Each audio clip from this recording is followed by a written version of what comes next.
नमस्कार दर्शकों, जनसंपर्क वार्ता में आपका स्वागत है। आपके साथ मैं हूं श्रीकांत सोनी। देश का हृदय प्रदेश मध्य प्रदेश औद्योगिक विस्तार और रोजगार सृजन की दिशा में नए आयाम स्थापित कर रहा है। यशस्वी प्रधानमंत्री श्री नरेंद्र मोदी जी के कुशल मार्गदर्शन और मुख्यमंत्री डॉक्टर मोहन यादव के अथक प्रयासों से प्रदेश अब विकसित मध्य प्रदेश बनने की दिशा में अग्रसर है। हर वर्ग के कल्याण और समृद्धि की दिशा में प्रदेश में संभाग स्तर पर रीजनल इंडस्ट्री कॉन्क्लेव का आयोजन किया जा रहा है। अलग अलग संभागों में 6 रीजनल इंडस्ट्री कॉन्क्लेव के सफल आयोजन के बाद 16 जनवरी को शहडोल में रीजनल इंडस्ट्री कॉन्क्लेव होगी और जिससे मध्य प्रदेश के विकास को और भी नए पंख मिलेंगे। इसी पर बातचीत करने के लिए एक शानदार पैनल हमारे साथ मौजूद है। हमारे साथ है श्री आशीष वैश्य जी, जो कि चेयरमैन हैं CII Madhya Pradesh state council के। बहुत बहुत स्वागत है आशीष वैश्य जी आपका। साथ ही हमारे साथ है श्री प्रदीप करमबेलकर जी, जो कि चेयरमैन है फिक्की के MSME भोपाल के। आपका भी बहुत बहुत स्वागत है। और साथ ही हमारे साथ हैं श्री अतुल यादव जी, जो कि हेड हैं कॉर्पोरेट अफेयर्स टेक लिमिटेड के। आप तीनों का ही बहुत बहुत स्वागत है। और चर्चा की शुरुआत सबसे पहले मैं आशीष वैश्य जी आप ही से करूंगा कि जो रीजनल जी। इंडस्ट्री का कॉन्क्लेव माननीय मुख्यमंत्री जी ने शुरू किया और उसके 6 आयाम बहुत ही सफल हुए, अब शहडोल में है, तो किस तरह से आप देखते हैं कि मध्य प्रदेश का औद्योगिक विकास पहले की तुलना में अब किस तरह से लगातार आगे बढ़ रहा है? देखिए, मैं आपको बताऊं, विकास की दो अवधारणाएं होती हैं। सर। पहली, अगर हम जीडीपी की बात करें तो जीडीपी, अगर हम कोई शराब का व्यवसाय बढ़ता है कहीं तो भी जीडीपी बढ़ती है, और खेती बढ़ती है तो भी जीडीपी बढ़ती है। दोनों हालत में जीडीपी बढ़ती है। तो अगर इकोनॉमिक सेंस में हम देखें तो हम कह सकते हैं कि जीडीपी बराबर रही है। पर जब खेती से जीडीपी बढ़ती है तो उस विकास का फायदा जमीन में आखिरी कोने पे बैठे हुए आदमी को मिलता है। अभी तक जो निवेश आता था वो केवल एक या दो शहरों तक या तीन शहरों तक संकुचित रहता था मध्य प्रदेश के अंदर, और उसी का डेवलपमेंट होता जाता था। वहां जमीन की रेटें भी बढ़ती जाती थी, वहां ओवर सेचुरेशन होता था। हम एक कंक्रीट के जंगल पैदा करने लगे थे कुछ पर्टिकुलर दो तीन शहरों में। अब जब से ये डाइवर्सिफाइड ग्रोथ की तरफ मध्य प्रदेश गया है, ये एक बहुत बड़ा गेम चेंजर है, क्योंकि ये देश का पहला प्रदेश है जिसने डाइवर्सिफाइड और इंक्लूसिव ग्रोथ की तरफ काम किया है।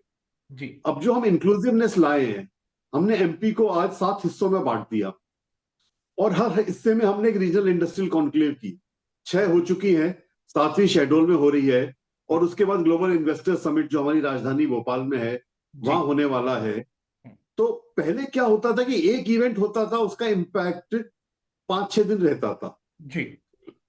अब एक तो ये ईयर लॉन्ग इफेक्ट पैदा हो रहा है इससे, पूरे साल औद्योगिक गतिविधियां चल रही हैं जी। और क्षेत्र वाइज चल रही हैं। तो इससे बहुत सारी चीजें ऐसे निकल के आ रही है जो हमें खुद भी नहीं पता थी। जी। जैसे हम सागर गए तो हमें नहीं पता था कि वहां का पत्थर राम मंदिर के निर्माण में गर्भगृह में काम आया है। जी। हम उसे मान के चलते थे कि वो जो लगाया वो मकराना से आया है। जी। या हमें एक व्यक्ति मिला सागर में, एक स्टार्टअप था छोटा सा, जी। वो लोग एनिमेशन कर रहे हैं हॉलीवुड मूवीज का, जी। शिनचैन और डोरेमोन का। हम्म। एक व्यक्ति ग्वालियर में स्टार्टअप मिला जो कि आदमी को उठाने वाला ड्रोन बना रहा है, एक बच्चा, स्कूल का बच्चा। जी। तो ये सब चीजें जो ग्रोथ की हैं, ये हमें पहली बार देखने को मिल रही हैं, और इसका सारा श्रेय रीजनल इंडस्ट्रियल कॉन्क्लेव को जा रहा है। वहां विकास हो रहा है और वहां के लोग ग्लोबल प्लेटफॉर्म पे जा रहे हैं। जी। तो ये एक विन विन सिचुएशन दोनों के लिए क्रिएट होती जा रही प्रदीप जी, मैं है। आपसे जानना चाहता हूं कि आप इसे किस तरह से देखते हैं, क्योंकि लगभग हर रीजनल इंडस्ट्री कॉन्क्लेव में आप खुद भी गए हैं। अब जो शहडोल में होने वाला है, तो शहडोल में चूंकि कई खनिज संसाधनों से भरपूर है शहडोल, किस तरह से आप देखते हैं इसे? नमस्कार सोनी साहब, सबसे पहले तो धन्यवाद इस परिचर्चा के लिए। सबसे पहले मैं ये कहूंगा कि जैसा आशीष सर ने कहा कि अ, अछूते थे मध्य प्रदेश के कुछ ही शहरों के बारे में लोगों को पता था। जी। रीजनल इंडस्ट्री कॉन्क्लेव से हमें न केवल वहां के लोग एंटरप्रेन्योर्स, अपितु मैं तो कहूंगा मोटे स्तर पर उन शहरों के बारे में भी पता लगा। मुझे नहीं लगता मैं, आशीष सर या अतुल सर जो भी यहाँ पर हैं, वो शहडोल के बारे में बहुत कुछ जानते होंगे। जी। हम केवल मोटे मोटे बड़े बड़े शहरों के बारे में जानते हैं, लेकिन जब आप शहडोल जाते हैं तो मैं खुद ही सोच रहा था कि शहडोल जैसी जगह पे जहां मैं 30-40 साल पहले रहा था, जी वहां पर अब इस स्तर पर विचार हो रहा है कि वहां पर हम कैसे पोटेंशियल को एक्सप्लोर कर सकें। जी। ये अपने आप में एक बहुत ही महती योजना है, बहुत ही अच्छी सोच है कि हम्म। हम रीजनल स्तर पर लोगों को कैसे करें, ताकि हमारी जो भी इश्यूज हैं, चाहे ब्रेन ड्रेन की हो, चाहे जैसा सर कह रहे थे कि हर शहर में अब हम्म। कोई मोहताज, ऐसा नहीं है कि कोई व्यक्ति इनोवेशन के लिए बड़े शहर का मोहताज है, कहीं से बिल्कुल। भी हम्म। नई चीजें और नई चीजें बाहर आ सकती हैं। उसको, अपॉर्चुनिटीज को एक्सप्लोर करने का जो ये काम किया गया है, ये बहुत शानदार है। और अ, मुझे लगता है उसके साथ ही साथ अब जैसे सतना रीवा में एयरपोर्ट आ गए हैं, शीघ्र ही हमें अपने शहडोल में भी देखने मिलेगा। और जब बिल्कुल। मध्य प्रदेश के 10-15 शहरों की कनेक्टिविटी एयर से हो जाएगी, तो अब प्रदेश को अगले 5 साल बाद लोग ये नहीं कहेंगे कि ये भोपाल और इंदौर का शहर है, अपितु हम 10 एक शहरों के बारे की बात करेंगे कि हम व्यापारिक दृष्टि से मध्य प्रदेश में 10 शहरों में जा सकते हैं। बिल्कुल। और प्रदीप जी, यही विजन के साथ ही माननीय मुख्यमंत्री डॉक्टर मोहन यादव जी आगे बढ़ रहे हैं। अतुल जी, मैं आपसे जानना चाहता हूं कि किस तरह से आप देख रहे हैं कि औद्योगिक क्षेत्र में मध्य प्रदेश कितना आगे निकलता जा रहा है, क्योंकि लगातार आप जिस कंपनी में है वो भी लगातार निवेश कर रही है। पहले मंडीदीप, अब देवास की ओर आप मूव कर रहे हैं, तो उसके बारे में भी हम आपसे जानना चाहते हैं।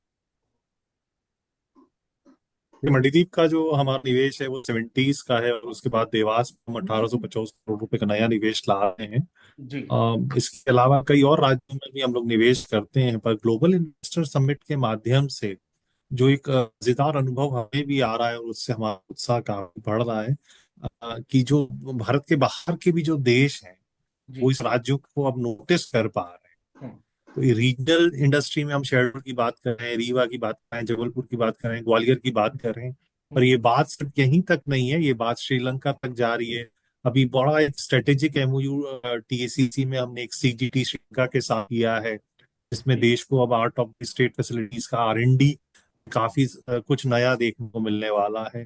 तो अपने आप में बतौर औद्योगिक इकाई ये हम हमारे लिए भी एक बड़ा उत्साहजनक है कि गवर्नेंस का एक सबसे बेहतरीन सर्वोत्तम हम देख पा रहे हैं, और उसके लिए पूरी सरकार बधाई की बात। जी बिल्कुल। आशीष जी, सवाल मेरा आपसे है कि मध्य प्रदेश को उद्योगों के लिए आकर्षक करने वाले वो कौन कौन से प्रमुख विशेषताएं हैं जो आप बताना चाहेंगे? देखिए, मैं आपको बताऊं, मैं पूरे इंडिया में मेरे को घूमने का मौका मिल रहा है, जी। और सारे उद्योगपतियों से मिलने का मौका मिल रहा है। तो आज से अगर हम 4-5 साल पहले या 3 साल पहले भी बात करते थे, तो प्रेफर्ड इन्वेस्टमेंट डेस्टिनेशन में टॉप 10 में मध्य प्रदेश का नाम आमतौर पे सुनने पे नहीं आता था। हम बात करते थे गुजरात की, तेलंगाना की, महाराष्ट्र की, इन स्टेट्स की। मध्य प्रदेश उस पायदान में कभी नहीं रहा। हम्म। बट पिछले 1 साल के अंदर अगर जब इन्वेस्टमेंट की बात होती है तो एमपी सबसे बड़ा प्रेफर्ड डेस्टिनेशन बन गया है। जी। उसके 2 रीजन है। कुछ तो हमारी विशेषताएं थी, हम्म। कुछ हम विशेषताओं की मार्केटिंग नहीं कर पाते थे। हम्म। तो जैसे अभी प्रदीप जी ने कहा कि जब हम शहडोल जाते हैं तो हमें पता चलता है शहडोल में क्या है, जी। जी। हम रीवा जाते हैं तो हमें पता चलता है क्या है। जी। तो आज हम लोगों को अप्रोच कर रहे हैं। आज हमारे मुख्यमंत्री जी मान लीजिए कलकत्ता गए या बेंगलोर गए या कोयम्बटूर गए, तो वहां लोगों के लिए एक आई ओपनर हो रहा है। हमारे यहाँ लैंड बैंक बहुत अच्छा है। जी। तीसरी जो एक विशेषता जो सबसे बड़ी हमारे मध्य प्रदेश की, जिसको हम हाईलाइट भी कर रहे हैं अभी हर जगह, जी। कि आप किसी भी और स्टेट में जाएं तो वहां पे भाषा के आधार पे कहीं ना कुछ भेदभाव मिलेगा आपको। जी। मैं किसी स्टेट का नाम नहीं लूंगा, हम्म। पर हमारे स्टेट्स का जो भी निर्माण हुआ देश में आजादी के बाद, हम्म। सारे स्टेट्स का निर्माण भाषा के आधार पे हुआ। जी। एक मध्य प्रदेश ही एक ऐसा स्टेट था हम्म। जो कि सारी भाषाओं का समावेश हुआ यहाँ पे। जी। तो Madhya Pradesh is very cosmopolitan hmm. From very beginning. Hmm. तो आज हमारे यहाँ कोई भी आता है हम्म। तो उसको ये नहीं लगता कि मैं इस स्टेट में आया, मैं यहाँ का नहीं। हम्म। मध्य प्रदेश खुले हाथों से हर निवेशक का, हर निवेश का स्वागत करता है। जी। तीसरा, हमारा पीसफुल स्टेट है, जी। पावर अबंडेंट स्टेट है। हमारे यहाँ 24 घंटे की पावर की अवेलेबिलिटी है। तो इंडस्ट्री को सब जो चीजें चाहिए, सस्ती जमीन चाहिए, पॉलिटिकल शांति चाहिए, ईज ऑफ डूइंग बिजनेस में हम टॉप 3-4 में पिछले 10 साल से हैं। जी। तो हमारे यहाँ पॉलिसीज बहुत अच्छी हैं, हम्म। सब्सिडीज हम बहुत अच्छी दे रहे हैं। तो ऐसा कोई कारण नहीं है निवेशक को जो मध्य प्रदेश में नहीं मिल पाता है। इसलिए जो बहुत बड़े बड़े ग्रुप्स हैं जो किसी स्टेट के स्पेसिफिक ग्रुप थे, अगर मैं जैसे नाम भी ले किसी एक का, तो गुजरात का सबसे बड़ा ब्रांड था अरविंद ग्रुप। पर आज कुलिन लाल भाई से मेरी बात हुई तो अरविंद ग्रुप उज्जैन में इन्वेस्ट कर रहा है, पीएम मित्र पार्क में। जी तो जो ग्रुप किसी स्टेट को डिनोट करते थे, वो भी आज हमारे यहाँ निवेश करना चाह रहे हैं। तो ये एक कंप्लीट बुके हम ऑफर कर रहे हैं निवेशक को, विद रेड कारपेट वेलकम। बिल्कुल। इसलिए निवेशक आना चाह रहा है और हम बुलाना चाह रहे हैं। बुलाने की भी मंशा जग जाहिर है। और फिर जब आपका कैप्टन खुद लीड करता है जी तो टीम मोटिवेट होती है। जी हमारे यहाँ निवेश का न्योता देने मुख्यमंत्री जी खुद जा रहे हैं, जी जी। खुद मिल रहे हैं। हम्म, तो उससे बहुत बड़ा गेम चेंजर होता है कि लोगों को लगता है कि yes, this state means business and we are doing business. तो यही बहुत बड़ा अपॉर्चुनिटी हमारे लिए जिसको हम एनकैश कर पा रहे हैं। बिल्कुल। तो यहाँ पे मतलब कई सुविधाओं से लैस है हृदय प्रदेश। प्रदीप जी, मेरा सवाल आपसे है कि जब हम क्षेत्रीय स्तर पर जाते हैं, क्षेत्रीय मतलब ये जो रीजनल इंडस्ट्री कॉन्क्लेव, ये जो नवाचार के साथ मध्य प्रदेश सरकार आगे बढ़ रही है, इसके मैं आपसे जानना चाहता हूँ कि इसके आने वाले समय में मध्य प्रदेश को किस तरह से लाभ होंगे, वो उन लाभ पर भी आप प्रकाश डालिए। जो मुझे सबसे डायरेक्ट बेनिफिट दिखता है, जी पहला तो मध्य प्रदेश अब उन राज्यों की श्रेणी में खड़ा हो जाएगा जहां पर हम बाहर से बहुत सारे लोगों को अलग अलग क्षेत्रों के लिए आकर्षित कर पाएंगे। जी जैसे केवल इंदौर भोपाल से ही मध्य प्रदेश की इकोनॉमी नहीं है, ऐसे बहुत सारे लोग हैं जो अलग अलग क्षेत्रों से जुड़े हुए प्रोडक्ट्स और चीजों से लाभान्वित होते हैं। तो बिल्कुल। एक तो हमको आकर्षण के केंद्र अलग अलग हो जाएंगे। दूसरा जो मुझे लगता है कि मध्य प्रदेश का जो, जैसे शहडोल की बात करें तो हम्म, शहडोल में one of the cheapest labour है जो सब जगह जाता है। हम्म, अब अगर आपका डेवलपमेंट वहीं हो गया, और जैसा कि मैं अभी पढ़ रहा था कि 32,000 करोड़ के वहां पर एक निवेश की संभावनाएं बन रही हैं। हम्म, आप सोचिए अगर किसी रीजन में 32-32 हजार करोड़ की इन्वेस्टमेंट होगी तो वहां के लोगों का पलायन रुकेगा, वहां के लोगों को अपॉर्चुनिटीज मिलेंगी।